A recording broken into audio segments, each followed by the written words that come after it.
E aí nós vamos para uma próxima pergunta. Ainda assim, o mercado, ele bateu bastante em alguns setores. Setores, por exemplo, como construção, que tem uma relação muito próxima com o aumento da taxa Selic, que afeta diretamente o crédito, os financiamentos, né? Logo afeta os distratos, a questão da inflação, que tira o efeito poupar, né, de grande parte da população brasileira, a maior parte, na verdade, né?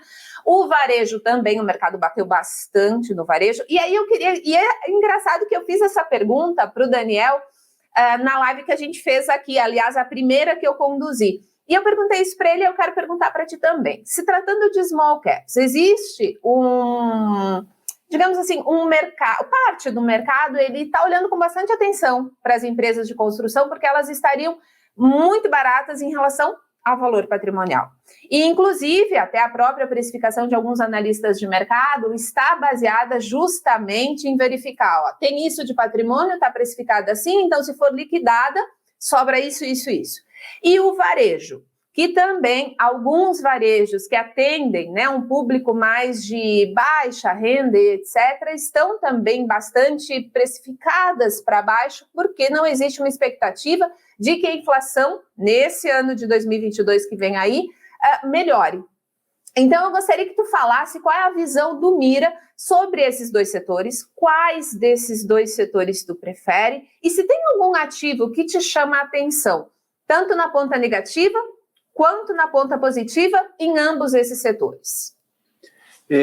Eu acho que é importante a gente organizar as ideias, porque é aquilo que você falou lá no início, todo mundo que fala de qual ativo, qual melhor, qual isso, está pensando em ganhar dinheiro a curto prazo, né? E aí, se a galera pensa em ganhar dinheiro a curto prazo, mesmo que seja 6 meses, 1 ano, esse curto prazo, o setor de construção e varejo eu acho que não são as melhores opções. Por que não são as melhores opções? Então quer dizer que não é bom investir? O bom e o ruim ele é muito relativo e muito pessoal, né? Depende muito do objetivo de cada um. Mas a gente tem o quê? Uma Selic que caiu, foi jogada artificialmente a 2%.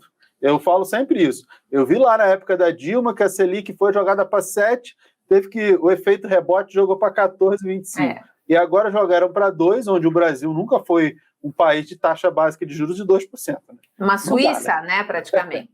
Aí não dá. Aí, eu acho que podia ter parado ali nos 5%. Estava ótimo. A gente ia ter um prêmio de risco para os Estados Unidos assim, excelente. Os Estados Unidos de 0 a 0, eu acho que 6 estaria ótimo. A gente ali, perto de 5, eu falei, ia ter um prêmio bacana, né? A gente não ia afugentar tanto o gringo, ia mostrar, tem um prêmio de risco aqui legal, mas o Guedes quis reduzir a dívida, né? Quis pagar menos juros da dívida. É basicamente isso.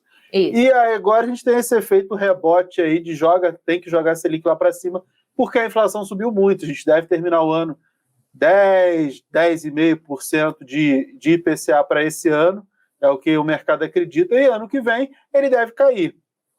Eu não vejo como o IPCA não cair para o ano que vem, né? Por quê? Ficou tudo caro. As pessoas com medo do desemprego. Os produtos muito caros. Ninguém quer consumir, todo mundo se retrai. Por outro lado, para segurar a inflação, política monetária normal, no mundo inteiro, você sobe juros.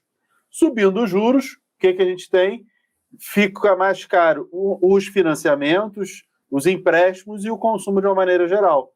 Isso vai impactar diretamente a inflação, para a redução da inflação, e também todo mundo que vende produtos diretamente ao consumidor, como o varejo, as empresas de varejo, e a construção, que também é um tipo de varejo, digamos assim. Né? Então, essas serão impactadas diretamente, já estão sendo impactadas, o mercado já precificou tudo isso, e ano que vem a gente tende a ter também esses impactos.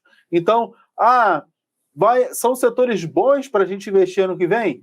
Depende. Para quem tem uma expectativa de retorno de 6 meses, 1 ano estourando, eu acho que pode até dar algum retorno ali, pode acontecer um monte de coisa, mas eu não apostaria nessas empresas, nesses setores, por um retorno de curto prazo. Agora, se você tem um horizonte de pelo menos uns 3 a 5 anos, eu acho que a gente tem, sim, boas oportunidades de empresas nesses setores de construção e nos setores de varejo. Só que varejo, tá todo mundo olhando Magazine Luiza. Magazine Luiza não é small cap, né?